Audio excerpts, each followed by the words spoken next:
certificación de contador. ¿Está? O sea que está adecuando el lenguaje a nuestra terminología actual. ¿Sí? Y después,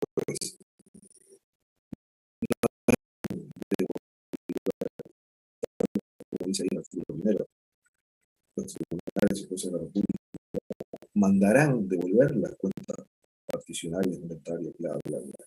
O sea, tienen que devolverlas. ¿Va? No hay posibilidad legal. Si un juez se olvida de esto, se equivoca, recibe una cuenta particionaria, una liquidación de impuestos inventarios, división de bienes, o sea, todo lo que dice acá, inventario sucesorio, cualquier cosa de esta que reciba sin certificación de contador, le está dando pie a la contraparte a un recurso. Pero pónganle, vamos a hacer. Sabemos que esto es así, que tiene que funcionar así. Supongamos que se equivoque el juez y inadvertidamente, involuntariamente, ¿no? Por un error, recibe un inventario sucesorio, que no tenga certificación ni de contador, ni de abogado, ni de juez. La otra parte, la contraparte del juicio, esto estamos hablando obviamente del juicio, ¿no? La contraparte del juicio que advierta esto, tiene la posibilidad de recurrir. O sea, el abogado de la otra parte va a entregar un escrito, va a decir, no, señor juez, usted emitió un X, tirar un inventario sucesorio que no tiene certificación de contador, de abogado, ni de escribano. Esto no puede ser.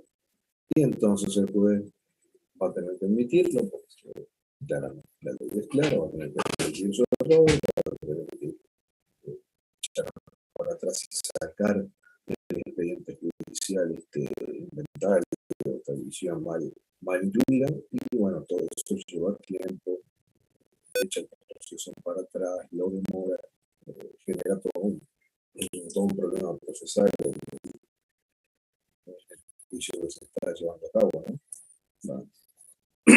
Bueno, repito, como dice la ley, mandarán devolverla para bla, bla. O sea, ni siquiera mandarán devolver. Eso significa que ni siquiera entran al expediente, ¿tá? Quiero que quede eso claro, muchachos. Ni siquiera entran al expediente estos inventarios, etcétera, etcétera, etcétera. No es que diga, bueno, claro, se admite y después le da un plazo como otras cosas que pueden suceder, que se admitan y luego se le da un plazo para que regularice, bla, bla, bla. No, acá no, la ley es clara y sigue siendo así hasta el día de hoy. No es un plazo, no es que arregle después, no, nada. Es obligación de primera entregar estas cosas con certificación de contador, abogado o escribano. Y si no, las tiene que devolver sin ni siquiera entrar al expediente. ¿Ah? Ok, profe, ¿sabe qué problema con el micrófono? No lo estamos escuchando muy bien. Problema.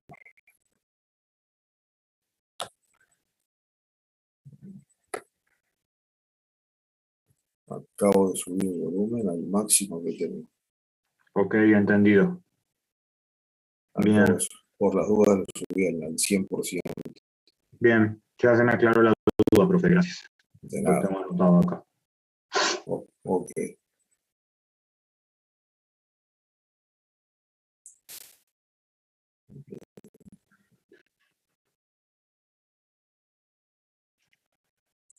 Lo mismo pasa con en este concepto de mandar, devolver, de no entrar a los expedientes. Lo mismo pasa con las otras cosas que son de actuación exclusiva del contador. Que se dice, los mismos jueces devolverán liquidaciones inventarias, cuenta, balance, ¿verdad? Que no lleven certificación de contador.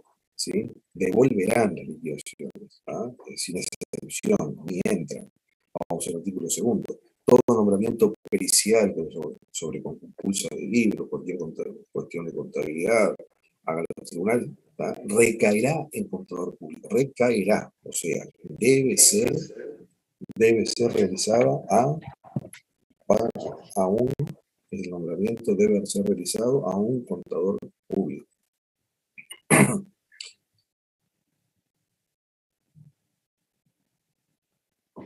Acá lo reafirma el artículo 115. Los organismos públicos no darán curso a ningún balanza, rendición de cuentas, estado contable. O sea, no darán curso.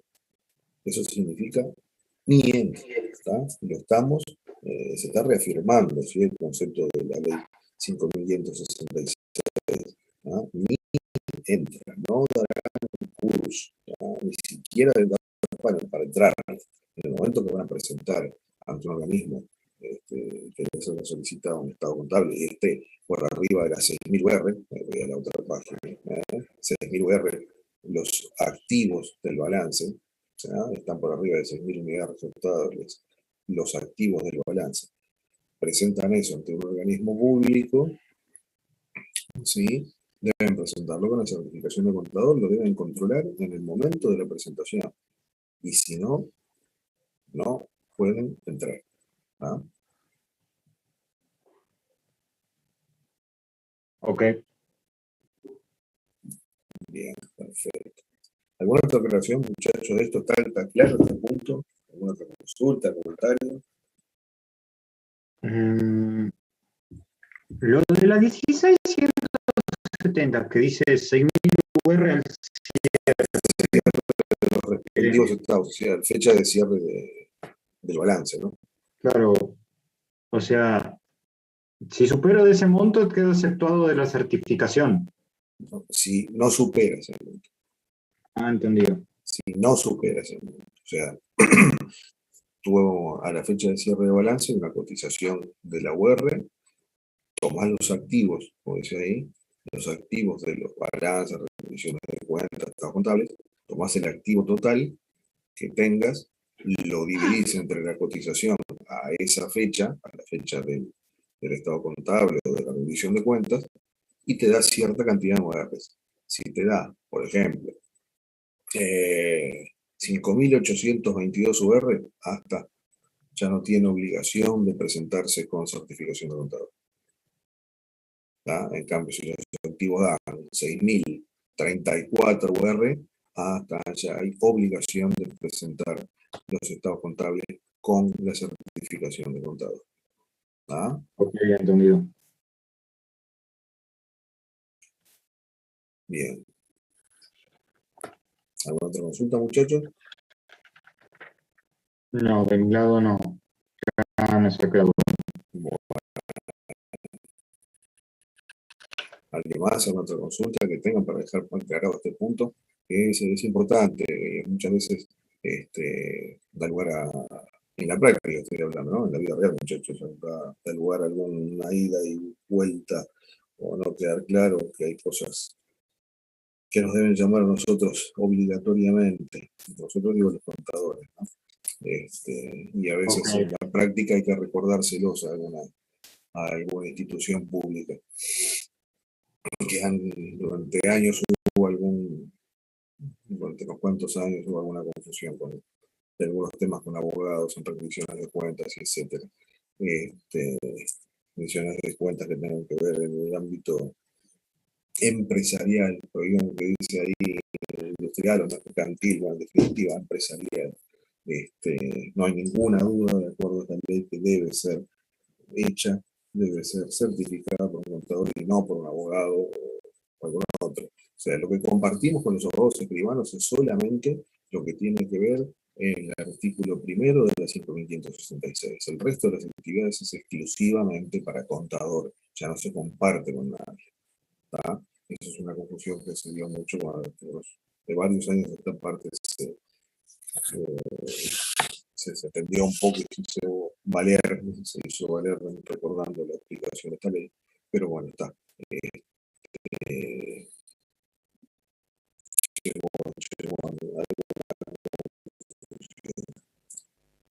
bueno,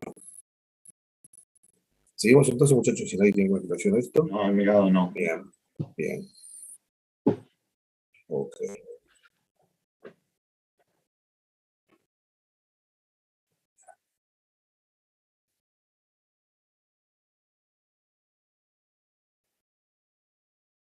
Bueno, vamos entonces a pasar ahora a otro tema. Vamos a pasar a otro tema que es la ley 14.500. Dice decreto ley 14.500. Si bien hoy todos los decretos de ellos son al rango de ley, porque esta ley es de la época del gobierno de facto, de la dictadura militar, que gobernaban por decretos leyes. Ustedes saben, en aquel momento no existía el parlamento y se gobernaba por lo que decía el poder ejecutivo, que era el que tenía el mando. Todas esas leyes aprobadas en esa época se les llama decreto ley, si bien se toma los efectos como una ley, porque si no, lo que se retornó a la democracia, sino era una inseguridad jurídica total. Más allá de que se modificara después lo que habría que modificar. Consulta por el tema de las obligaciones. Sí. En este caso, debo tratar de liquidar todas las obligaciones respectivas que yo tenga al cierre del ejercicio. No. Vamos a ver a qué es esto. Ok. Vamos a leer eso y vamos a ver de qué se trata este punto. La actualización de obligaciones está hablada en el ámbito de demanda, en el ámbito de la controversia. Vamos a leer específicamente lo que dice esto y después vamos a comentarlo. No confundir esto con un ajuste integral de estados contables, con el de, no va por ahí. Leamos esto. Para liquidar el valor de las obligaciones que se resuelvan en el pago de una suma de dinero, directa o directamente o por equivalente, cuyo cumplimiento fuera objeto de una pretensión deducida en un proceso jurisdiccional o arbitral por una persona privada, física o jurídica, se tendrá en cuenta la variación en el valor de la moneda ocurrida durante el tiempo que mediare entre la fecha de su nacimiento y la de su extinción, sin perjuicio de lo establecido en el inciso siguiente. Ahí, como les decía, está hablando específicamente de un proceso donde hay una controversia. Vamos a leer esto despacito de vuelta. Para liquidar el valor de obligaciones, o sea, para hacer líquido, para calcular en definitiva el valor de obligaciones que se resuelvan como el pago de una suma de dinero o por equivalente, o sea, con algo que vaya quedando un valor monetario, cuyo cumplimiento fuera objeto de una pretensión deducida en un proceso jurisdiccional, o sea, cuyo cumplimiento sea parte de un proceso judicial o arbitral. ¿Se acuerdan los temas cuando vimos el tema de solución de conflictos? En la solución de conflictos, cuando hablamos de la solución de conflictos, habíamos visto los procesos, había dos procedimientos: el proceso judicial, que se hace frente a los tribunales de la República, donde hay un juez, y el proceso arbitral era eran dos de las posibilidades. En el caso que haya una reclamación judicial o arbitral, esa obligación, una vez que se resuelva, ¿no? Si efectivamente es así, si tiene las razones el titular de obligación, etc., se debe calcular el valor, de esa obligación, teniendo en cuenta la variación en el valor de la moneda ocurrida durante el tiempo que mediare entre la fecha del nacimiento de la obligación y de la extinción de la obligación, o sea, el pago. ¿Tá? Una vez que se llega al proceso judicial o arbitral, ¿sí? Que al final se llega a una sentencia o se llega a una conclusión arbitral, puede haber pasado un tiempo. Obviamente estos temas no se resuelven en 10 días ni en 2 meses. Y si es un proceso judicial largo, puede llevar varios meses hasta años. ¿Ah? Entonces, ¿qué es lo que pasa?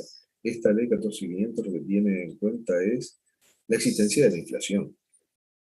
Reconoce que en el tiempo que pase entre que se hace la demanda judicial, se empieza a sustanciar el juicio, se prepara todo el juicio, y las partes, y los alegatos, y bla, bla, bla, todo lo que ya vimos que son los pasos en un proceso judicial. Bueno, ¿qué es lo que va a pasar? Va a pasar un tiempo, que repito, dependiendo de los casos, puede llevar años. ¿Tá? Entonces, existiendo inflación, lo que esta ley reconoce es que existiría un deterioro en el valor de la moneda. Por eso, como dice ahí, se tendrá en cuenta la variación en el valor de la moneda ocurrida durante el tiempo que media, entre el tiempo que transcurre entre la fecha de nacimiento de la obligación, de cuando se hace exigible la obligación, y la de su extinción, o sea, el pago. Entre que había fecha de reclamar la obligación y la fecha en que se pague, esa variación del valor de la moneda, que pasa por la inflación, dice este artículo primero, debe ser tenido en cuenta. Ahora, dice el siguiente inciso. Si se tratare de obligaciones convencionales sujetas a plazo o condición, el término al que alude el inciso anterior será el que medie entre la fecha de su exigibilidad y la de su extensión. En el caso de que la obligación haya un plazo o se haya dado una condición, bueno, esta estará obligado a pagar tal cosa si sucede tal otra. Bueno, imagínense el caso de una aseguradora, donde hay un contrato y la aseguradora, un contrato de un seguro de incendio, póngale, está obligado a pagarle a la persona si se le incendia la cosa asegurada. Aseguró la casa contra el incendio, bueno, si se incendia la casa. Ahí tendremos la obligación de pagar en el momento que exista la condición. Si se incendió la casa, bueno, recién en ese momento la aseguradora estará obligada a pagarle al asegurado el valor que haya asegurado la casa, etc. O plazo. Es el típico caso en donde hay un vale, ¿sí? Un título valor, en el cual dice, bueno, hoy 1 de septiembre se da un dinero y se va a pagar el 30 de abril del 2022. Ahí hay un plazo por una fecha cierta. ¿Cuándo es exigible la obligación? Y bueno, el 30 de abril de 2022, como está escrito, estaría escrito en el ejemplo del vale que le dije. Pasa todo este tiempo sin que la obligación sea, sea exigible. Va a ser exigible en el momento del plazo, como dice, sea sujeto a un plazo, una fecha, un tiempo, o una condición. Una condición que suceda algo, entonces cuando suceda eso, por ejemplo, un seguro, cuando suceda eso, esta condición, a partir de ahí es exigible que se pague X suma de dinero. En los casos que a continuación se expresan y a los solos efectos de esta ley se tendrá por deducida la pretensión respectiva. A. En las ejecuciones, cuando se practique el protesto o se solicite judicialmente la intimación de pago o la citación al reconocimiento de firma. Y B. Bueno, ahí sería B, muchachos, no debe error ahí, que sea de vuelta, es B. B. En el proceso penal, cuando se solicite el embargo preventivo de los bienes del procesado. O sea, lo que dice este artículo es que a los efectos de esta ley, del ajuste de las obligaciones, se tendrá por deducida la pretensión respectiva. ¿Qué quiere decir esto? Se tendrá por reclamado que se actualice la obligación. O sea, se entenderá que ya se pide la actualización de la obligación cuando en las ejecuciones se practique el protesto. El protesto es un paso judicial de los vales, o se solicite judicialmente la intimación de pago o la citación de reconocimiento de firma. En ese momento se entiende que se está, de hecho, también pidiendo la actualización de la obligación. Y en un proceso penal, o sea, distinto, ¿no? O sea, con malicia, ¿no? Cuando se solicita el embargo preventivo de los bienes del procesado, o sea, ya hay un proceso, ya hay un procesado en un proceso penal, se pide el embargo de los bienes, entonces en ese momento también se supone que está pidiendo la actualización de la obligación. Entonces acá queda claro, y creo, volviendo un poco a la pregunta del compañero cuando habíamos arrancado esto, queda claro que este tema de actualización de obligaciones, de acuerdo a la ley 14.500, es exclusivamente en procesos judiciales. cuando hay un proceso judicial o arbitral, y que queda reafirmado con esta última parte del artículo, cuando hay un proceso judicial que puede llevar tiempo, que puede ser más o menos engorroso, depende de los casos específicos, bueno, en ese momento se puede pedir la actualización de la obligación. Ahí se tendrá en cuenta la variación del valor de la moneda, que ahora vamos a ver cómo. El artículo siguiente vamos a ver cómo. Pero bueno, está. Repito el punto que es lo fundamental de esto. O sea, Es para en que quede procesos claro, judiciales. Sí. para que quede claro, en las ejecuciones es únicamente ante protesta o solicitud judicial, o una De situación. intimación de pago o citación.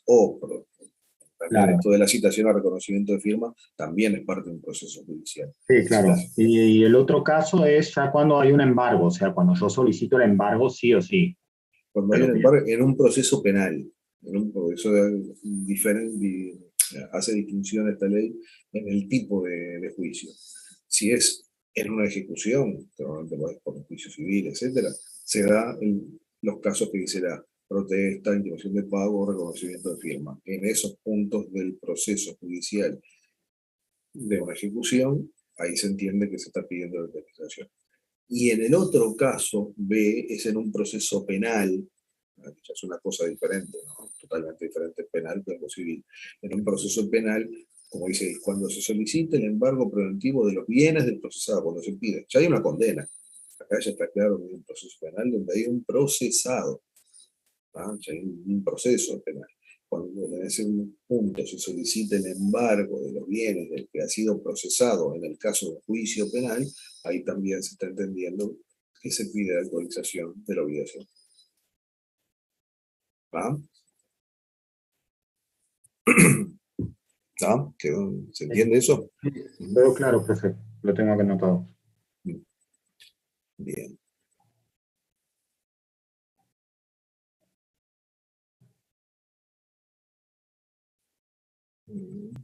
Vamos al punto. Al artículo 2. Porque ahora dice, o sea, el artículo primero lo que hace es reconocer la existencia del problema, ¿sí? Variación, el valor de la moneda se va a tener en cuenta, bla, bla, bla. Ahora, en el artículo segundo, ya lo que nos va diciendo es el mecanismo. Dice, la variación en el valor de la moneda será determinada por la evolución del índice general de los precios del consumo elaborado mensualmente por el Ministerio de Economía y Finanzas. En nuestro caso actual, repito, la ley 14.500 del año 70 y pico, digo para centrarnos un poco en los términos y los tiempos de cuando esto se redactó y los tiempos actuales. 14.500.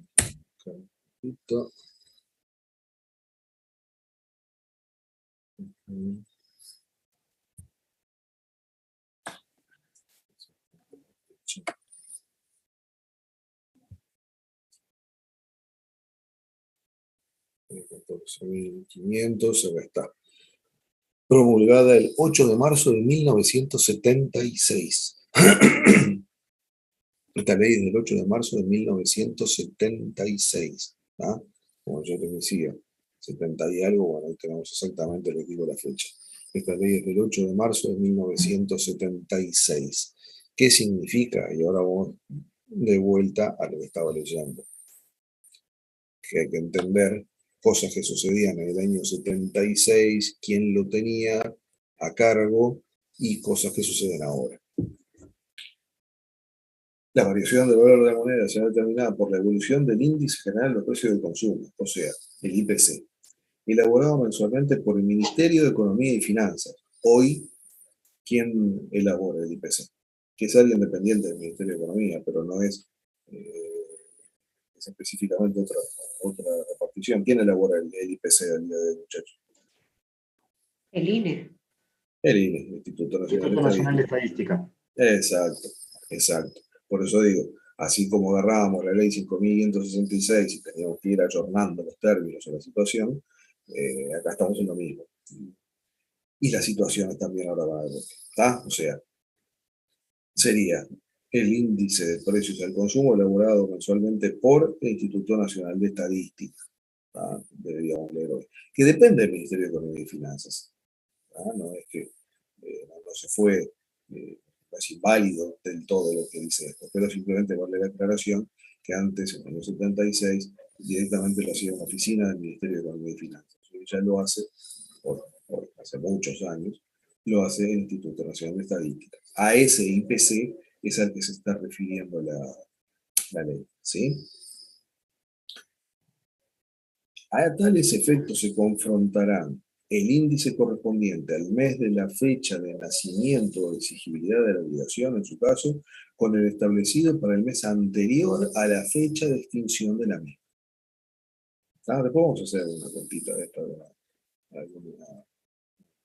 un ejercicio muy simple para ver por ejemplo. Pero acá lo que está diciendo, muchachos, lo que estamos teniendo acá es el mecanismo. Esta parte nos dice cómo tenemos que calcular esa variación. La variación se tendrá en cuenta por la variación del IPC. ¿Cómo? Comparando el índice correspondiente al mes de la fecha de nacimiento o exigibilidad de la obligación. ¿Cuándo nació la obligación? ¿Cuándo se hace, en la cobertura anterior, cuándo se hace exigible la obligación? Poner un vale, pónganle. Un vale, dijimos, el 30 de abril de 2022. Está perfecto. Se hace exigible el 30 de abril del 2022. Se va a tomar el IPC como inicio, digamos así, el IPC del mes de la fecha de nacimiento de la obligación. Si es el 30 de abril del 22, bueno, se tendrá en cuenta como fecha de inicio, abril del 2022. ¿Contra qué? Contra el establecido para el mes anterior a la fecha de extinción de la misma. En el momento que se pague. Sí. Profe, perdón, dijo abril 2022. Sí, ¿se acuerdan de cuando hablé del artículo primero les puse un ejemplo de un vale? Dije, por ejemplo, un vale que venza en abril de 2022, cuya fecha de vencimiento del vale es abril de 2022. Bueno, que solamente se podía exigir a partir del 30 de abril de 2022.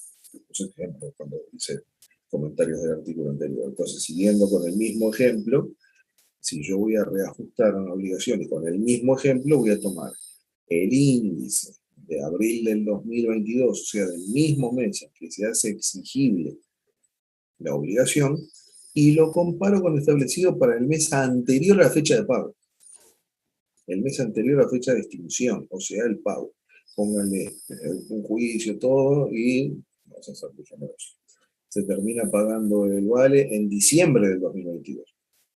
¿Tá? Tenía fecha de exigibilidad abril del 22 y se termina pagando el 23 de diciembre del 2022. ¿Se pagó en el 23 de diciembre? Bueno, la actualización va a tener en cuenta la variación del IPC entre abril del 2022 y noviembre del 2022. El mes anterior a la fecha de la inscripción, o sea, el mes anterior a la fecha de pago. Y está claramente el artículo está hablando de mes. No importa si yo pagué el 1 de diciembre, el 5 de diciembre o el 30 de diciembre. Voy a ver el mes anterior al pago. En este caso, el ejemplo, voy a ver noviembre. ¿Cuánto varió el IPC entre abril y noviembre? Eso va a ser lo que voy a tener en cuenta para reajustar el valor de la obligación. ¿Sí? El índice general de precio de consumo será publicado mensualmente en el video oficial sin perjuicio de protección de parte, bla, bla, bla. Bueno, esto ya cayó en desuso. El índice de precio de consumo lo publica el INE en su página oficial y eso ya es suficiente. Que ahí dice, sin perjuicio de protección de parte, se expida constancia del mismo sin costo alguno. Eso ya no se hace. Simplemente con el valor del IPC publicado por el Instituto Nacional de Estadística en su página oficial, ya está. No tenemos que pedir ninguna constancia, no tenemos que pedir nada, porque eso es, ya sabemos que hoy por hoy tenemos internet, todo el mundo accede a esto, los jueces acceden a esto, las partes acceden a esto, simplemente entrando a la página del INE, y mirando los valores del IPC. O sea que este segundo párrafo ya, la última parte queda en desuso. El índice de precio del consumo se publica mensualmente en la página oficial web del INE. Más allá de que se sigue publicando en el diario oficial, pero eso es solo un tecnicismo. Claro. ¿No? El hecho es que en el INE, la página web del INE, esté publicado el IPC del mes que se hace de referencia. Bueno, con eso ya es suficiente. No pedir nada ni hacer pedidos especiales de nada.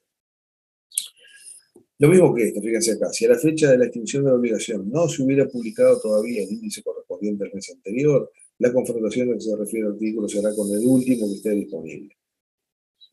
Bueno, hoy por hoy, repito, esto no sucede. Sabemos que el INE, a más tardar 2 o 3 días después de finalizado un mes, publica el índice de precios de ese mes. O sea, hoy estamos el 1 de septiembre. Bueno, para que el INE publique el índice de precios al consumo de agosto del 2021, va a pasar pocas horas. Realmente van a pasar pocas horas más. Capaz que mañana pasado ya tenemos el valor del IPC de agosto del 2021. O sea, eso ya sabemos que no transcurre mucho tiempo, ni tenemos gran dificultad en ello. Por eso repito, año 76 era una cosa, esto está redactado de acuerdo al año 76. Hoy por hoy no tenemos que leer este artículo con la perspectiva del 2021. ¿Sí? Entonces tenemos la variación del IPC entre la fecha de nacimiento o exigibilidad de la obligación y el mes anterior al pago.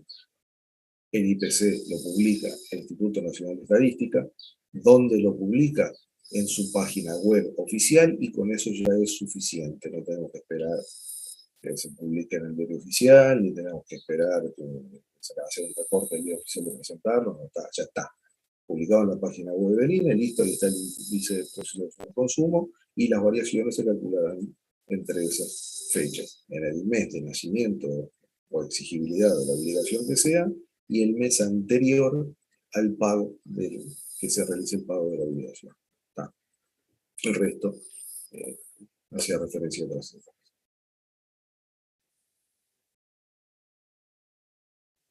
Ok, quedó claro, profe. O sea, salvo lo del segundo párrafo que está prácticamente derogado, el resto está vigente. Exactamente. A ver, inclusive el inciso tercero que dice, se confrontará el último mes que haya sido disponible. Imagínense que pasa un desastre, no sé, un accidente, se prendió fuego el INE, Dios permita, ¿no? Pero digo, pensamos en cosas raras. El tercer inciso, ¿sí? Está vigente. O sea que si por algún motivo el INE no publicara, o se demorara o pasara algo por el cual no pudiera publicar el índice de precio de consumo de un mes, y bueno, será el último que se tenga disponible.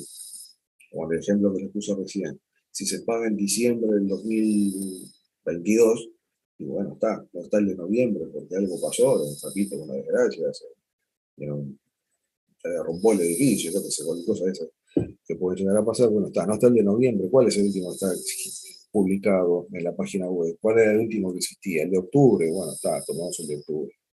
O sea, este párrafo, esto no está derogado, simplemente que lo que tenemos que hacer es mirarlo con la perspectiva del año de donde estamos viviendo. Pero si por una desgracia pasara algo, bueno, la ley prevé, en definitiva prevé que se tomen los valores que se tienen que tomar, los últimos disponibles en el caso de la fecha de pago, ¿no es cierto?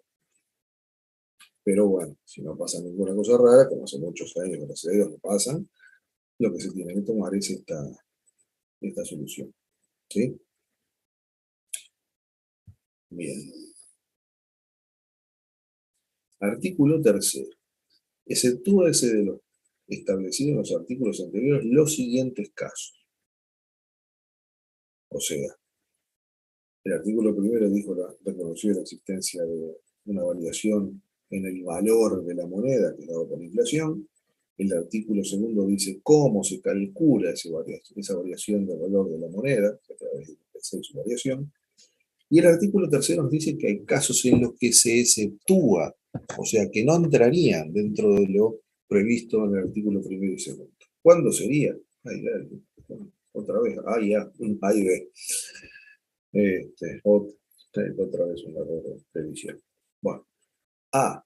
Cuando exista o haya existido convención de las partes estableciéndose un índice o procedimiento de liquidación del valor de las obligaciones distinto al previsto en el artículo segundo, en cuya hipótesis se estará lo pactado. O sea, si cuando se generó la obligación, si cuando se creó la obligación haya existido un acuerdo, una convención de las partes, o sea, haya existido acuerdo, y ese acuerdo obviamente en los hechos tendría que estar por escrito, ¿no? Porque, no, mira que a mí me dijo que lo íbamos a ajustar así, no, a mí me dijo que no.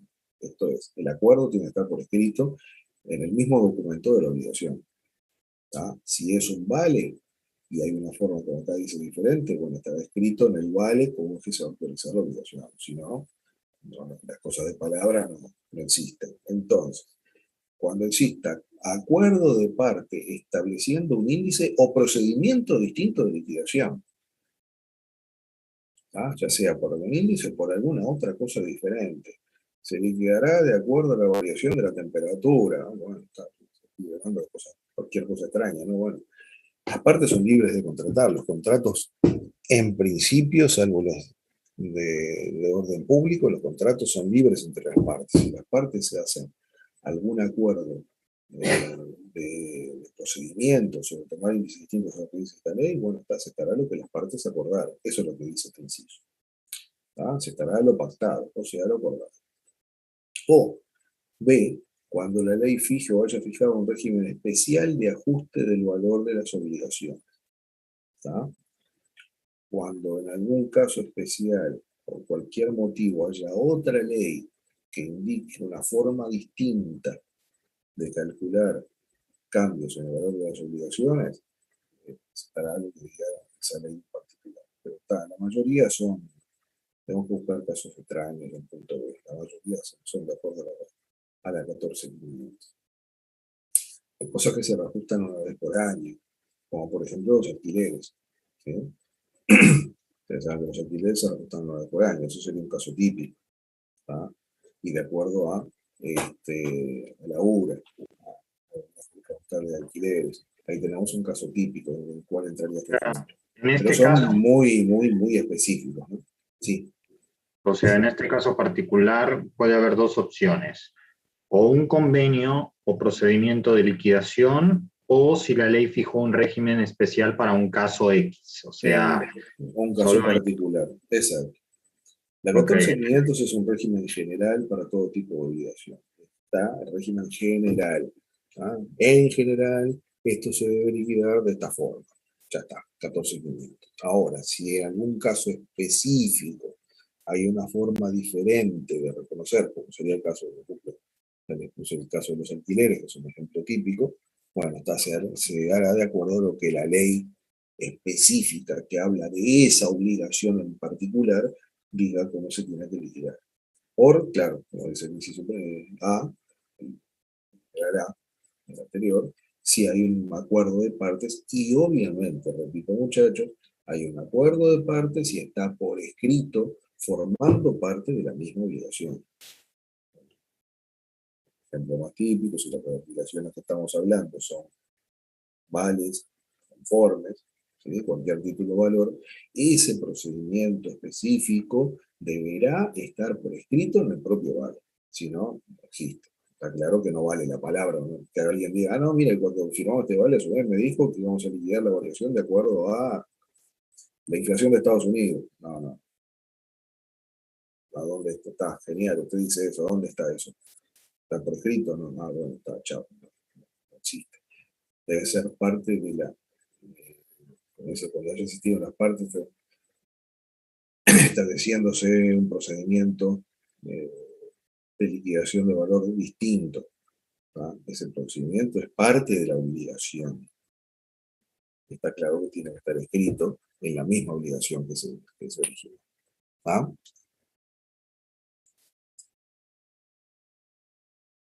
Bien.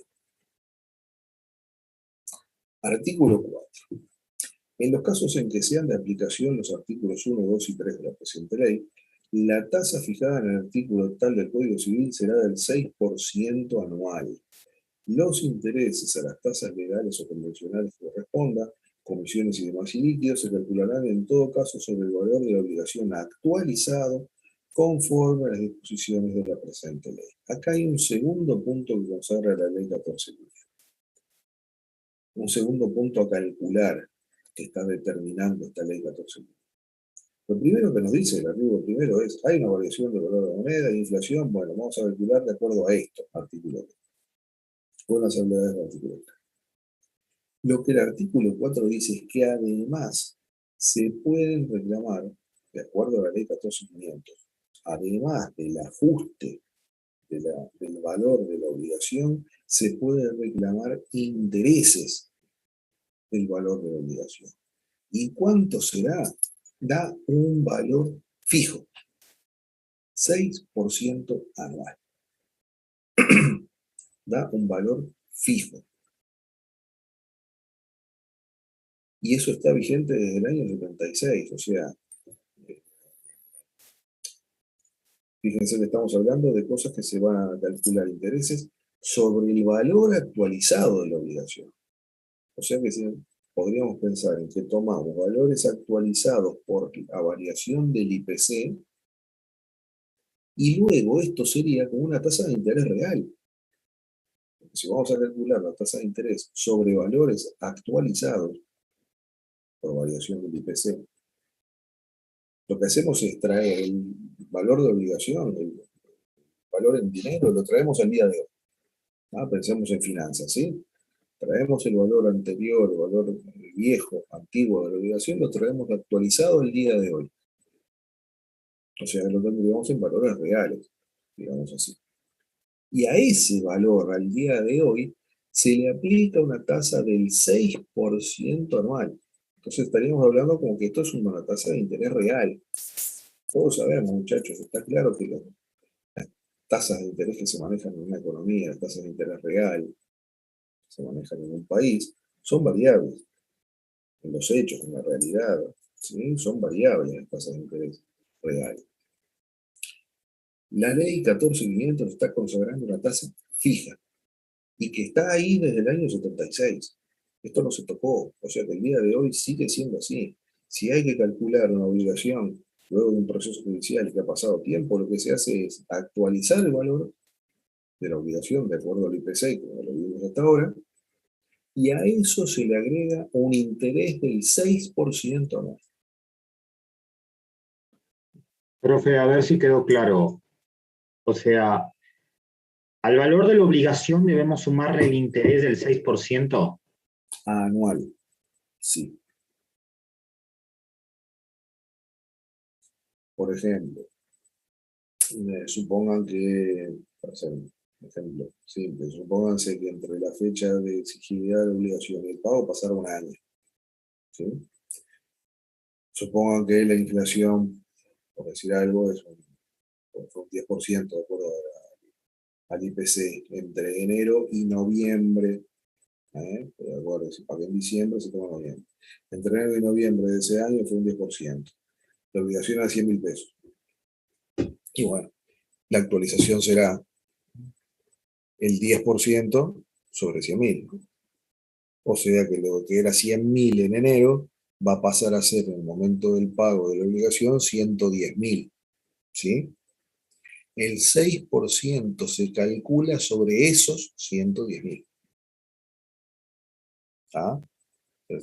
Una vez actualizado el valor por el IPC, se logra este ejemplo, como les puse, este ejemplo que estoy inventando, 110.000. Muy bien, se calcula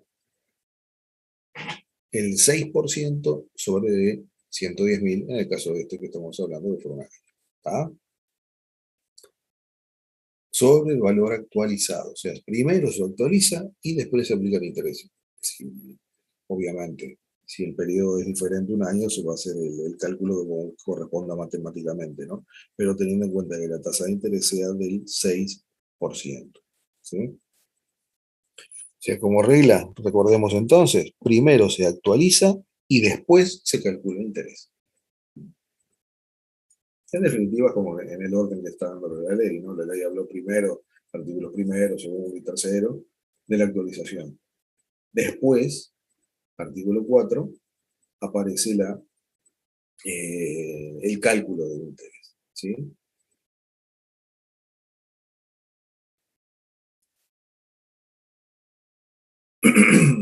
Bien. Claro, como dice acá, en el caso de...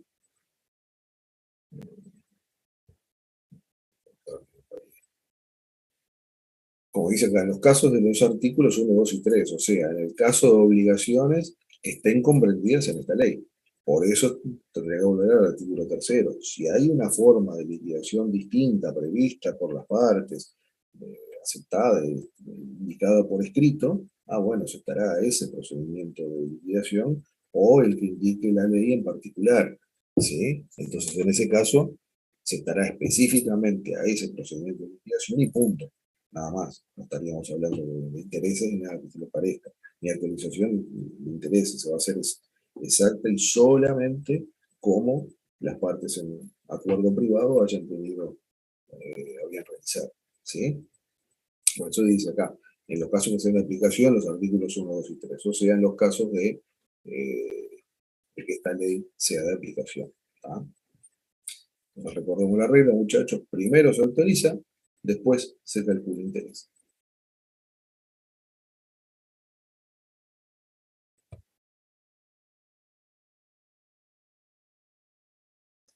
Hay un salto acá, como ven, saltamos del artículo 4 al 6 porque el 5 no había sentido. Acá hay, y después acá simplemente unas puntualizaciones específicas al tema que nos ocupa. El procedimiento previsto en la presente ley para la liquidación del valor de las obligaciones se aplicará también al saldo pendiente de pago, el precio de venta obtenido en remate judicial a partir de los 90 días de haber quedado ejecutoriada el auto que la aprobó. O sea, este procedimiento de reajuste también se aplicará cuando quede un saldo pendiente de pago en un remate judicial y que haya un auto haya un auto de ejecución que corresponda, ¿tá? ¿Por qué hace referencia al saldo de pago esto? Porque ustedes saben, todo remate hay una parte mínima que se exige siempre al contado, ¿sí? Cuando hay un remate, ustedes ven un remate y dicen, el remate se remata tal, va a ser tal, ¿verdad? Exigiéndose X% finalizado el remate, ¿sí? Bueno, la persona cuando termina el remate puede pagar ese porcentaje mínimo que se estableció en el remate, o si quiere paga todo, yo no tengo que esperar, no está, tengo toda la plata, si voy a hacer, le pagué enterito, listo, me voy, ya está, me llevo la cosa. Otra cosa mariposa. Pero si no es el caso, pero si no es el caso, si han elegido pagar una parte, bueno, el saldo impago, si se termina reclamándose por vía judicial, etcétera, etcétera, bueno, está ese saldo impago, lo que quedó por pagar, no el precio entero del remate, sino lo que haya quedado impago, es a lo que se va a aplicar todos los procedimientos de la 14. Artículo 9. Las partes podrán establecer cualquier... Sí. Perdón, a ver si me quedó claro. El procedimiento del artículo 6 va a ser por liquidaciones de valor de obligaciones, saldo pendiente de pago, precio de venta por algún remate, y se pueden hacer entregas a cuenta del precio. Eso yo no entendí, esa última parte. Sí, acá te ve un poco conocimiento de la realidad. No sé si alguna vez te has fijado en algún remate que te dicen, se rematará el día tal. ¿Qué cosa se remata? Se remata el inmueble, no sé qué, se rematan vehículos, no sé qué, se rematan maquinaria industrial de no sé qué. ¿Tá? Y después lo que te dice es, finalizado el remate, los compradores deberán abonar X% teniendo un plazo de X días para pagar. Sería como decir, el 15 de septiembre de 2021 se va a rematar maquinaria industrial. Finalizado el remate, las partes deberán Financiado el remate, perdón. Financiado el remate, el comprador deberá abonar como mínimo el 30% del valor de la subasta, dándose un plazo de 30 días para pagar el saldo. Eso es lo que dice cualquier publicación de un remate, ¿sí? En grandes términos. Entonces, finalizado el remate, yo me compré una máquina, ¿cuánto ofrecí? 20.000 pesos, está genial. Finalizado el remate, debo pagar como mínimo el 30%. O sea, en el caso de si se subastó a un valor de, como dije recién, de 20.000 pesos, bueno, el 30% son 6.000 pesos. Los 6.000 pesos los tengo que poner ahí antes de irme. Por supuesto que no me van a dar la máquina. ¿Tá? Voy a tener yo después un plazo de 30 días para pagar los 14.000 restantes. Pero en el momento que termina el remate, para que yo tenga derecho a lo que me adjudicaron en el remate, tengo que pagar lo que en la publicación del remate ya he dicho que había que pagarse. Está claro que si yo terminé el remate voy con los 20.000 pesos, no, mira, acá tengo todo, paga todo, sí, 20.000 pesos, toma, está listo, pagué, recibo y me llevé la máquina. Chao, se terminó la historia. El tema es que a veces eso no sucede, hay gente que hace ofertas y luego, ¿sí? Paga una parte reservando, paga la parte que ahí dice en el escrito, ¿tá? Como por ejemplo puse 30%, 20.000, 6.000 pesos, ¿tá? Paga eso, y la cosa le queda reservada por 60 días. La máquina, bueno, suya, usted tiene, perdón, el ejemplo puse 30, la máquina es suya, está adjudicada a usted, bueno, tiene 30 días para pagar los 14.000 pesos restantes. En el momento que yo vaya y pague los 14.000, levanté la máquina y se acabó. El tema es que si yo no voy a pagar, pasan los 30 días y no paga, el rematador me puede exigir judicialmente el pago del saldo. Usted debe todavía 14.000 pesos, la máquina es suya, sí, pero no pagó. Genial, es suya, sí, pero no pagó. Entonces tiene que pagar para llevarse la máquina. Me pueden exigir judicialmente el pago de ese saldo. Y en ese caso, es lo que dice este artículo, se aplicarán en los mismos términos de la ley 14.500. ¿Vale?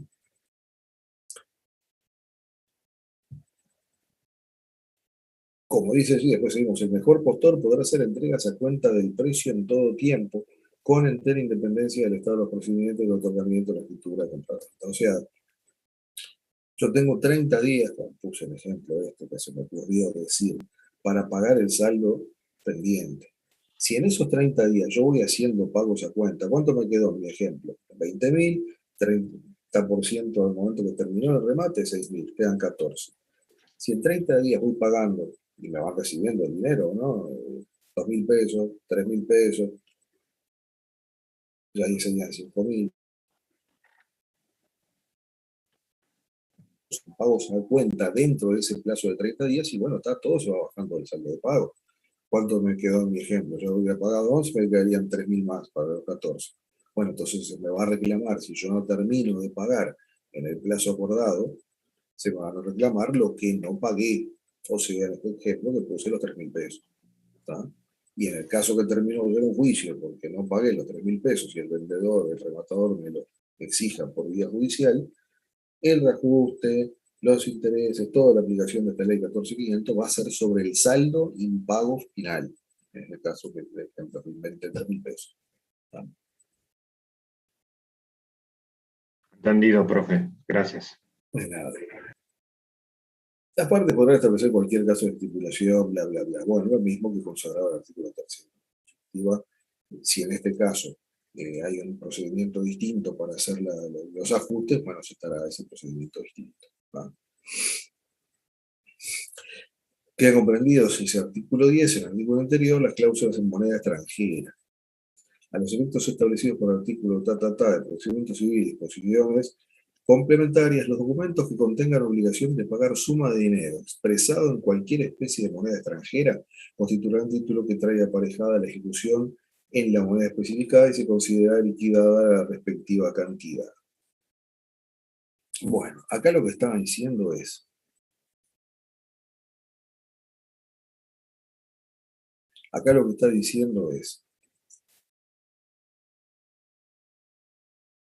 que esta ley es aplicable a las obligaciones en moneda extranjera.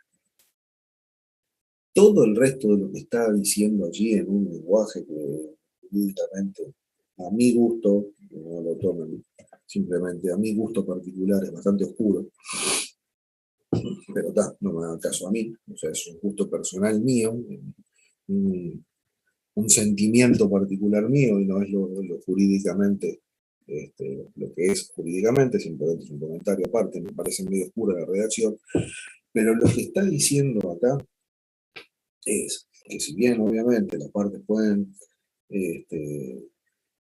acordar cualquier otro tipo de procedimiento de liquidación, las obligaciones en moneda extranjera se considerarán líquidas en la respectiva cantidad. ¿Qué significa? Que las obligaciones en moneda extranjera no se actualizan. ¿Ustedes lo entendieron así? Leyendo esto, los felicito. Me quedo sumamente feliz. Si no, les digo lo que significa esto.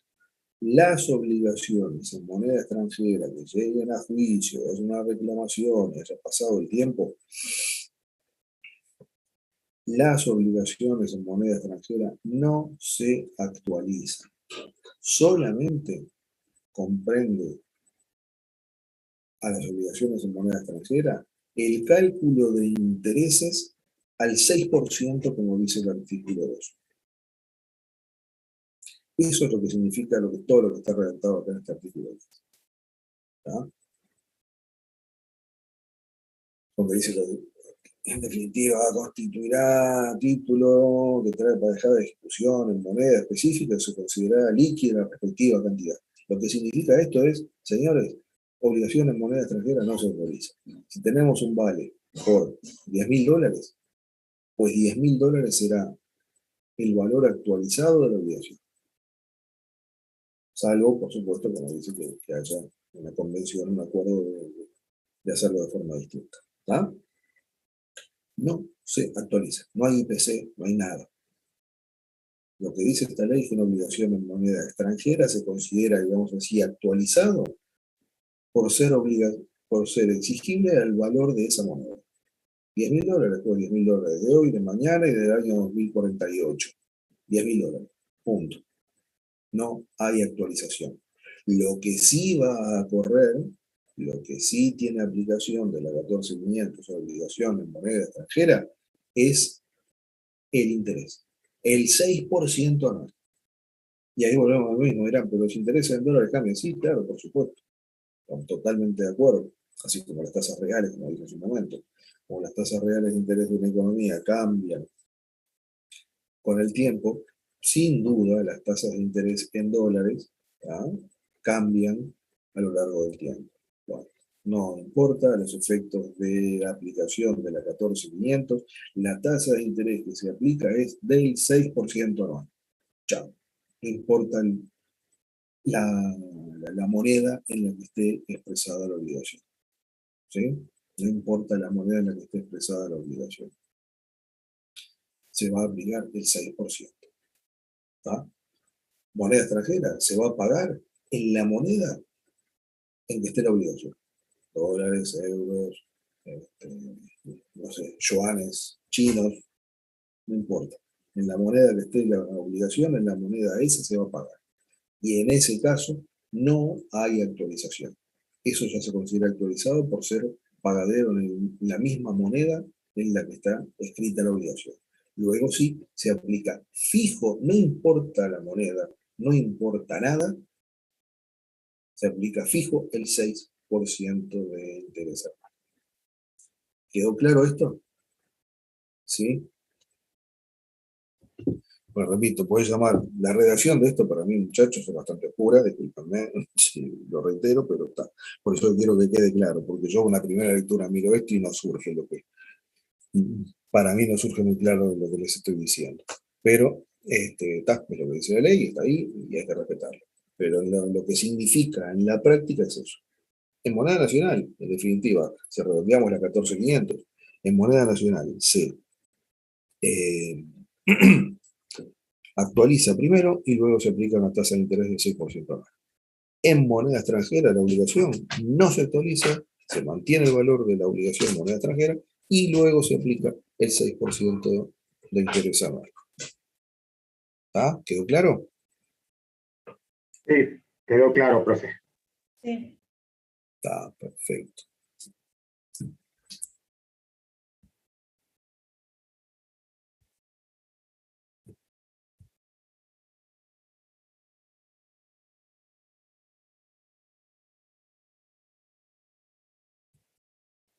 Bueno, vamos a, primero que nada, no olvidarnos, vamos a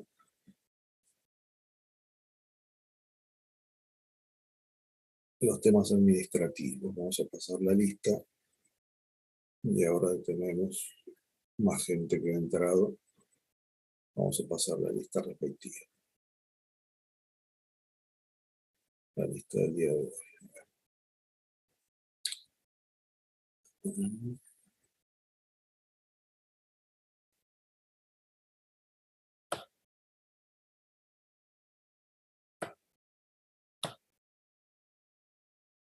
Bien, 1 de septiembre.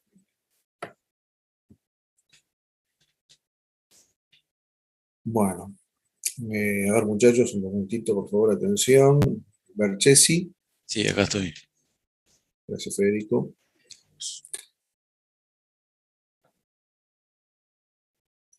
Catibelli, Romina, Acá. gracias Romina. Gandolfo, María, Acá presente. gracias María. García, María, Acá presente, profe. gracias María. Juncal, Fernando, Presente. gracias Fernando. Maldonado, Verónica, Acá. gracias Verónica.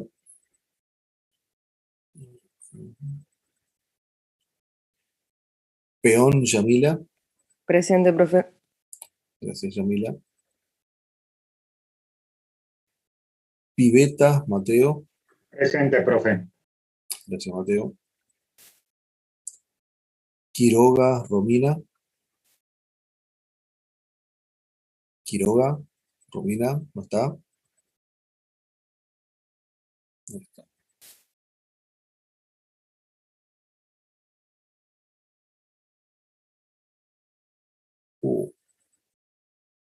Qué bueno. Ay, perdón muchachos, un poquito me acaba de tirar por afuera de la página de la universidad. Sí. ¿Ustedes me siguen escuchando? ¿Estamos ahí todos, sí? Sí, sí, sí, Sí. profe, lo estamos escuchando. Escuchamos, Bueno, profe. o sea que ustedes no los perdí. No, porque me acaba de tirar por afuera de la página de la universidad, que no había perdido la conexión, era preocupación mía. Ustedes están allí, no me perdí. No sé por qué me tiró para afuera de la página. Ay, no sé, es un problema de la página. Miércoles 1 de septiembre. Por ahí, vamos por ahí. Maldonado, Peón, Piveta, Quiroga, estaba en Quiroga, que no estaba Romina Quiroga. No estaba, bien. No, ella es la compañera que tuvo el tema médico, profe. Ajá, está. ¿Y forma parte del grupo de ustedes? Sí. Bueno, al respecto de eso, de la solución de eso, escríbanle por favor al profesor Ferreira y explíquenle el tema. Como le dije, el profesor Ferreira es el catedrático acá. Yo soy adjunto y prefiero que esas cosas las escriban directamente a Ferreira para poner conocimiento y ver la solución del caso. Sí, avísenle por favor a la compañera. Sigo, antes que esto me tire otra vez al diablo. Reyes Karen. Presente. Gracias, Karen. Ríos Yara. Presente. Gracias, Yara. Rodríguez Sergio. Gracias, Sergio. Ruétalo Fabricio. Presente, profe. Gracias, Fabricio. Trujillo Natalia. Presente. Gracias, Natalia. Vendrell María. Presente. Gracias, María. Bien, perfecto. Está todo. Nombré a todo el mundo, ¿no? De los que están ahí. Nombré a todo el mundo. Vamos a cerrar esto, confirmar antes de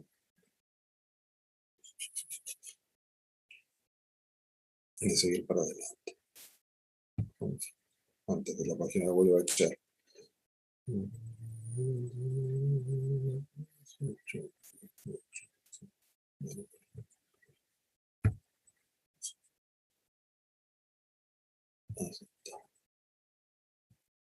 Perfecto. Bueno, entonces ahora lo que vamos a hacer es lo siguiente. Les voy a dar 3 minutos, 3, 4 minutos, muchachos, para que el grupo que tiene que hacer la presentación hoy se prepare un poquito, se ordene y vayamos a la presentación que les corresponde, ¿sí? Nos tomamos 3, 4 minutos, muchachos, cosa de que ustedes se ordenen, y luego les vamos a prestar atención, y les recuerdo, que ya se los debe haber dicho el profesor Ferreira, esta presentación no solamente puntúa a los efectos del grupo, ¿sí? Que va a ser parte de la verificación, sino que además es parte del material el material de la asignatura. ¿Ah? Cualquier cosa que se diga acá, cualquier material, que ustedes ya lo tienen, pues se los han compartido el profesor, material y cualquier cosa que se comente es parte de la asignatura y puede ser sujeto a prueba, se puede ser sujeto a pregunta de evaluación en cualquier punto posteriormente. ¿Tá? Eso está claro, ya se lo ha dicho Ferreira, simplemente se los reitero para tenerlo bien presente, ¿no? En lo que se diga por los compañeros, prestémosle todos atención, porque podemos preguntarles en una evaluación cualquier cosa de esta que se habla en los minutos siguientes, ¿sí?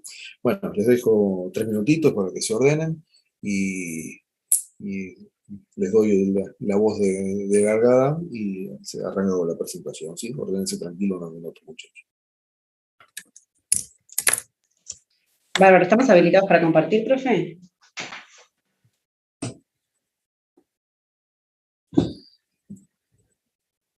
¿Qué fue?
Profe, ¿nos habilita para compartir?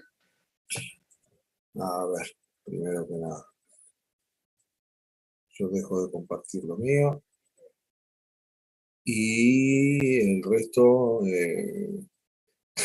suerte, como, si tengo que hacer algo yo.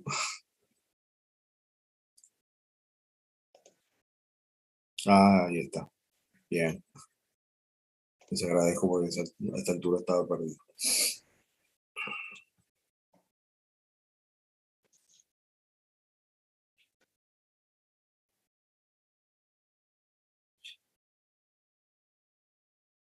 Bueno, muchachos, queda claro cuál es el tema, responsabilidad profesional, ¿sí? Es el tema que les tocaba, clarísimo. ¿Lo están viendo? Sí. ¿Se ve? Bueno, a nosotros nos tocó responsabilidad profesional. Lo que se basa es que ser profesional involucra a todos, a la sociedad, porque está el profesional, el que brinda el servicio, y la persona que lo recibe. El profesional tiene la obligación de ejercer su profesión con honestidad y con diligencia. O sea, acá comentamos un poco lo que es una obligación, que es la definición de la RAE, es reparar y satisfacer por sí o por otro cualquier pérdida o daño que se hubiese causado a un tercero. Es decir, es la capacidad o deber existente en todo sujeto de responder por los actos propios o de otros ante la comunidad. Después, el profesional está inserto en 3 niveles de actuación. Uno es el nivel macro, el profesional está inserto en la sociedad. Después tenemos el nivel medio, que es el profesional en la organización. El nivel individual, el profesional y sus valores. Después, el profesional, como todo individuo, tiene la responsabilidad civil o puede ser penal de acuerdo a su actuación. Y la responsabilidad civil está definida en el artículo del Código Civil, hasta la definición, que es todo hecho ilícito del hombre que causa a otro un daño, impone a aquel por cuyo dolo, culpa o negligencia ha sucedido la obligación de repararlo. Cuando el hecho ilícito se ha cumplido con dolo, es decir, con intención de dañar, constituye un delito. Cuando falta esta intención de dañar, el hecho ilícito constituye un cuasi delito. En uno y otro caso, el hecho ilícito puede ser negativo o positivo según el deber, infringiendo consista en hacer o no hacer. Según esta definición, la responsabilidad civil se configura cuando un individuo causa daño a otra persona y por eso está obligado a reparar el daño que sufrido por el otro. Después está la responsabilidad penal, que es la sujeción de una persona que vulnera un deber de conducta impuesto por el derecho penal al deber de enfrentar las consecuencias que impone la ley. La responsabilidad penal la impone el Estado y consiste en una pena que busca castigar al delincuente e intentar su reinserción para evitar que vuelva a delinquir, para que exista responsabilidad del autor del acto o omisión que haya generado un daño a otra persona. También está en la parte administrativa, el derecho administrativo que lo juzga a los funcionarios públicos. Si no cumplen sus obligaciones,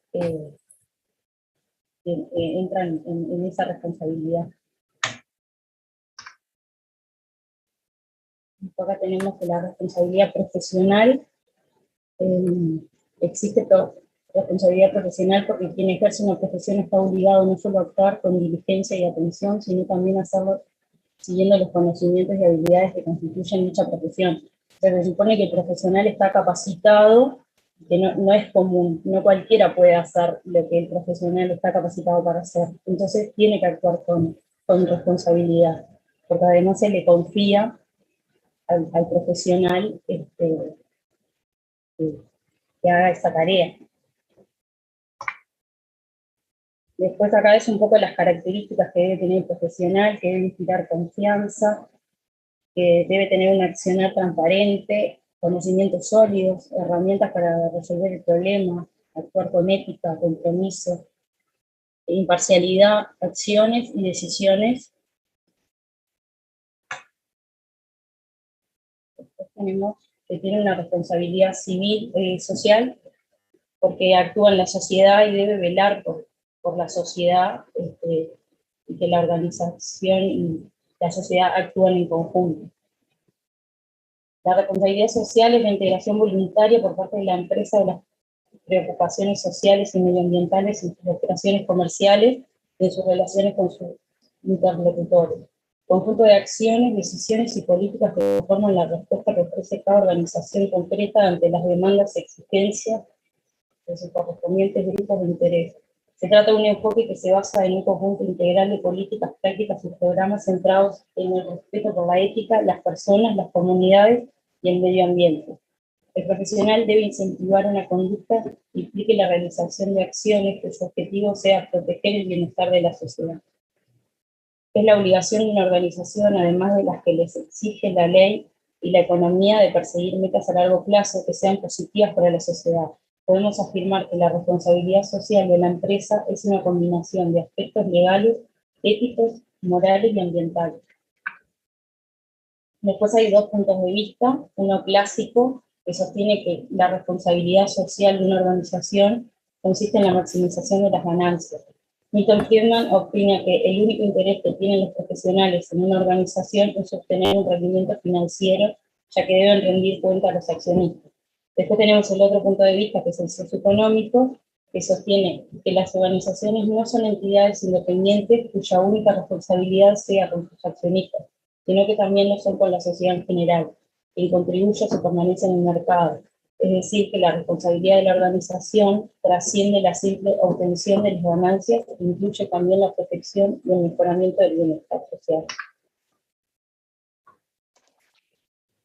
Bueno, después, como mencionaba al principio Sofi, tenemos el nivel, digamos, a nivel individual del profesional y sus valores, que por un lado tenemos, bueno, los valores que tiene consigo el profesional, que desarrolla, digamos, en los primeros años de vida, y después los valores éticos, que son los que deben guiar el comportamiento del profesional. En la sociedad, digamos, la sociedad tiene determinados derechos y obligaciones. Entonces el profesional que está inserto en esa sociedad también los tiene, y a su vez, bueno, se suman las normas de la determinada profesión, en nuestro caso de contadores, y de la empresa o la institución en la cual trabaja. Muchas veces hay dilemas éticos, porque bueno, por los valores morales y valores éticos que hay, pueden presentarse un montón de casos distintos, y bueno, no hay ninguna legislación o norma que abarque todos estos dilemas. Entonces la formación moral en los profesionales es también una responsabilidad para tener una instancia de reflexión sobre estos dilemas que se pueden presentar en la práctica. La ética de una profesión es un conjunto de normas en términos de los cuales se definen, por ejemplo, como buenas o malas determinadas prácticas o relaciones profesionales, y por eso como contadores tenemos que desarrollar cierta ética profesional, y además en nuestra profesión, digamos, una parte fundamental del trabajo es tomar decisiones. Entonces es imprescindible tener ciertos valores para tomar, digamos, las acciones que sean más adecuadas dentro de la empresa, o en caso de que estemos trabajando como independientes, para quienes estemos trabajando. Hay tres factores que influyen en el profesional a la hora de tomar decisiones éticas, que son los valores individuales, como la actitud, experiencias, los conocimientos propios que tenga el individuo, comportamientos y valores de otros, que son las influencias que podamos tener, buenas o malas, de personas que fueron importantes para nosotros, como maestros, amigos, etc. Y el código oficial de ética, que esto es en caso de ser empleado, que es digamos, el código que dirige el comportamiento mismo del empleado. Y bueno, el hecho de ser profesional tiene ciertas responsabilidades o exigencias que están implícitas, como decía antes Sofi también, a la hora de tomar decisiones y tener una acción adecuada. Y algunas de las exigencias que tenemos implícitas son estas, como la honradez, la rectitud, la diligencia, bueno, un poco lo que comentábamos antes, el espíritu de servicio, la igualdad de trato, la veracidad. Son todas características que son muy importantes para poder cumplir bien nuestro labor. Y bueno, nada, se ha puesto sobre la mesa el tema de la colegiación obligatoria para establecer más formalmente algunos valores de ética que hoy en día, digamos, los cumplen o se ven más obligados a cumplirlos quienes están colegiados, que bueno, como no es obligatorio, hay como un proyecto de ley, o bueno, en su momento se presentó, y también que tiene como objetivo la formación continua del profesional como una responsabilidad.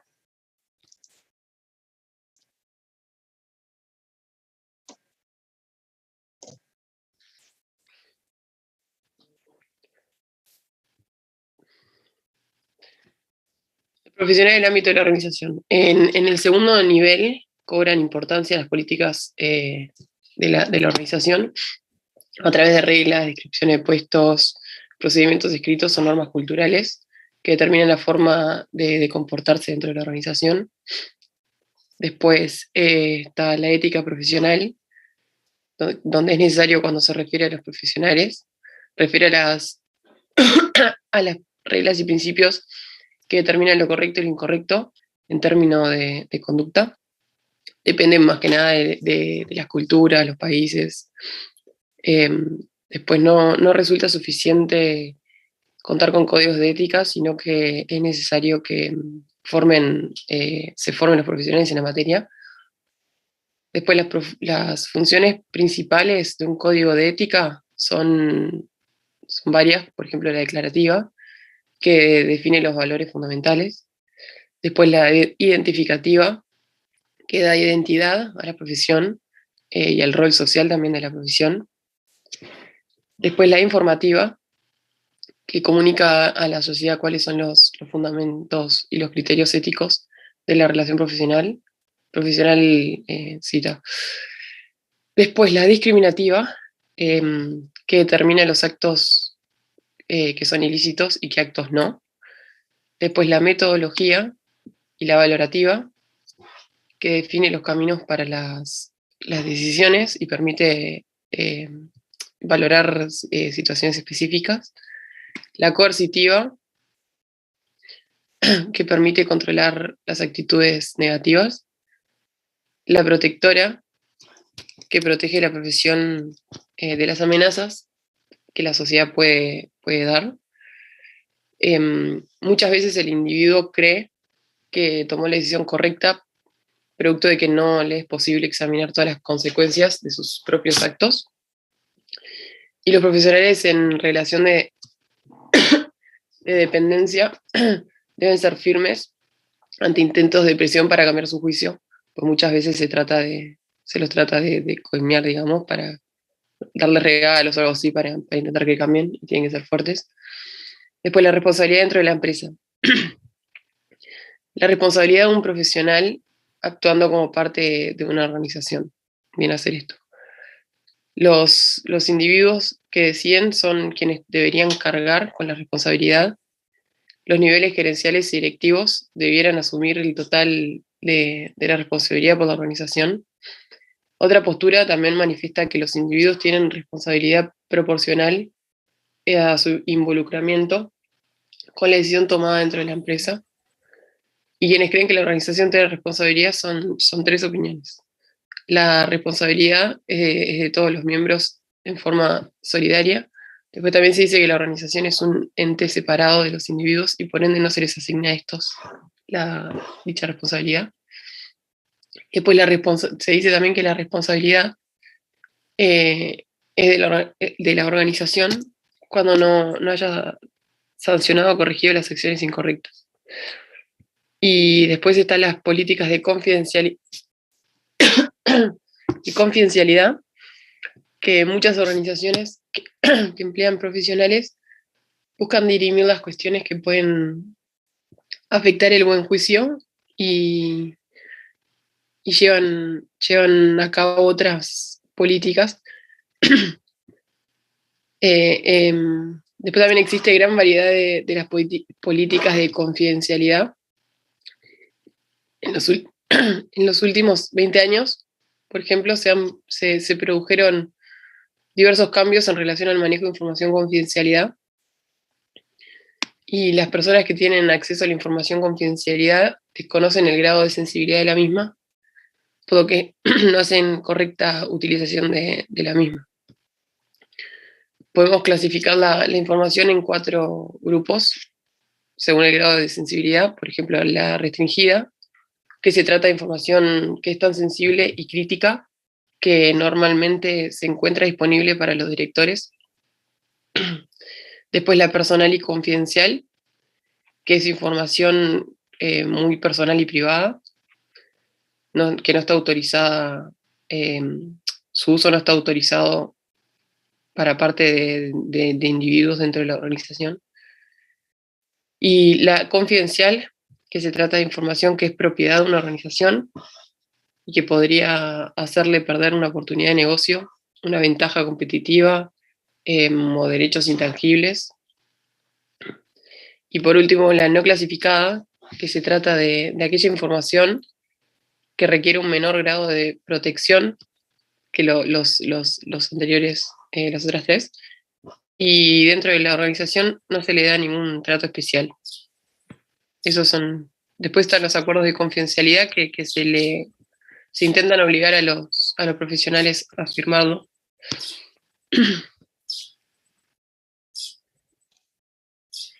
Bueno, el secreto profesional es la prohibición legal que tienen los profesionales de divulgar información que se le confía en el ejercicio de su profesión. Esto se encuentra en el artículo 302 del Código Penal, que habla sobre el secreto profesional y establece que tiene causal cuando, que tiene castigo cuando este causa prejuicio. Después tenemos el conflicto de intereses,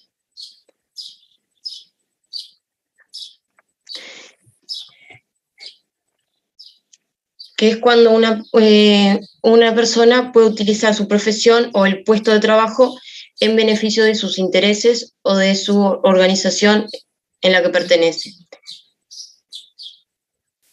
Esto hace que la persona no pueda cumplir con sus responsabilidades de manera imparcial. Hay 4 maneras de mitigarlo: eliminándolo, revelándolo, rechazándolo o recurriendo a una evaluación de un tercero. Se espera que los profesionales lo eviten. En nuestra profesión tenemos 4 más frecuentes, que son la selección de un proyecto de inversión, la determinación de cómo financiar este proyecto, y la asignación de dividendos a pagos a los accionistas. El gobierno corporativo se trata de un sistema de conjunto de procesos mediante los cuales se digieren y controlan las entidades. A su vez, establece las reglas y procesos para tomar las decisiones en los asuntos corporativos relacionados.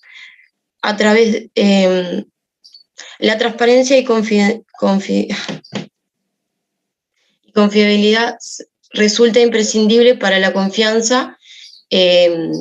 Por eso mismo es que cada vez se habla más del gobierno corporativo.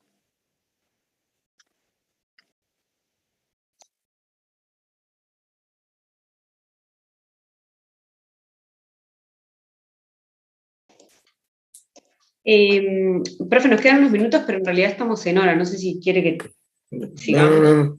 Terminen, muchachos, terminen su presentación. Bueno, después está la responsabilidad civil del profesional liberal, que hay 3 factores que determinan, digamos, el auge de la responsabilidad profesional, que son la ampliación de los criterios de imputación del daño, que son más que antes, que los damnificados tienen mayor conciencia de sus derechos y los hacen valer porque hay mayor información, y la posición del profesional en la sociedad que ha cambiado porque conforme avanza la tecnología, se le exige más al profesional y esto aumenta su área de responsabilidad. Para que haya responsabilidad profesional, se tiene que ubicar cuál es la fuente o el hecho generador de esa responsabilidad, y las fuentes pueden ser violación de una obligación de origen legal o contractual, la violación de un deber genérico como el de no dañar a otra persona, y esto va a suponer la existencia de una responsabilidad contractual o extracontractual si se reúnen los elementos de responsabilidad civil. Lo más frecuente en nuestro caso es el contrato, y en este ámbito hay que clasificar las obligaciones de medios y de resultados. Normalmente el contador tiene más obligaciones de resultados, que son los que se ubican en la obligación de dar y no de hacer. Por ejemplo, contadores o arquitectos son los que tienen mayormente estas obligaciones. Las de medio son obligaciones de hacer. O sea, si bien tienen un fin, un cierto fin que perseguir, digamos, lo principal es cómo actúa, cuál es el comportamiento diligente del profesional. Por ejemplo, los médicos o los abogados. Las obligaciones de resultados tienen también, obviamente, un componente de hacer, porque tienen que actuar de cierta forma, pero en realidad lo que prima es el resultado. ¿Tá? El comportamiento, perdón, en la de medios, el deudor se obliga a un cierto comportamiento y en la de resultados a un cierto resultado. Después tenemos el tema de las formas de actuación del contador y su clasificación jurídica, que está la responsabilidad contractual, extracontractual, o hay un supuesto especial que es la estipulación para otro. En la contractual, bueno, es obviamente cuando se realiza un contrato profesional con el cliente, que se alcanza, digamos, el mero acuerdo de voluntades sin que se requiera una forma especial para expresar la voluntad. Y bueno, acá es donde predomina el elemento,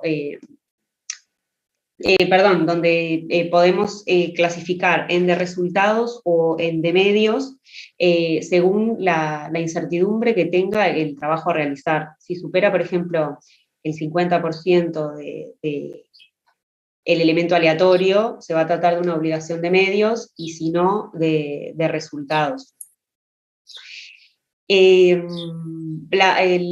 Las actividades que realiza el contador, que normalmente son, por ejemplo, auditorías, revisión limitada o informes de compilación, se puede concluir que las obligaciones son de resultado. Después tenemos, bueno, la responsabilidad extracontractual es cuando no se puede detectar la violación de una obligación de origen legal o convencional y se causa daño a un tercero en el ejercicio de la actividad. Acá solo se responde si el tercero acredita el hecho ilícito, la culpa, el nexo causal y el daño. Y por último tenemos el supuesto especial, que es la estipulación para otro, que esto es cuando se contrata, una persona contrata en nombre propio, pero estipula la ventaja a favor de una tercera persona. Entonces, si bien la estipulación se hace entre dos partes, tenemos tres vinculados, que son el estipulante, que desea beneficiar a un tercero, el prometiente, que es el profesional que asume la obligación, y el beneficiario, que es esa tercera persona. En este caso de la estipulación para otro, el beneficiario tiene potestad de reclamar la ejecución de la obligación al profesional. Y acá se trata, por ejemplo, muchas veces cuando se lo contrata al profesional, una empresa que en realidad va a presentar los estados a un banco o a órganos recaudadores del Estado y demás. Acá se considera que estos tipos de contratos son de estipulación para otro, porque ese tercero, que sería el banco, etcétera, tienen la potestad para reclamarle al profesional, porque pasan a ser como parte del contrato mismo. Y bueno, esos son los tres tipos de formas de actuación. Bueno, perfecto, muchachos. ¿Terminaron entonces, sí? Sí. Bien, bien. ¿Alguna pregunta que tengan los compañeros? Yo de mi parte no tengo ninguna pregunta, profe. A ver, te agradezco entonces si por favor me liberas la pantalla, cortas la compartir, ahí está. Les agradecería a los integrantes del grupo que le compartan a sus compañeros este material, ¿tá? Así todos disponen de lo mismo, como les dije, esto forma parte del material de clase, ¿sí? Y para estar absolutamente tranquilos de los intervinientes, por favor, díganme los nombres de las personas que estuvieron actuando acá en el grupo. Voy a tomar nota. Los escucho. Maldonado, Vendrell, Ríos y Cativelli.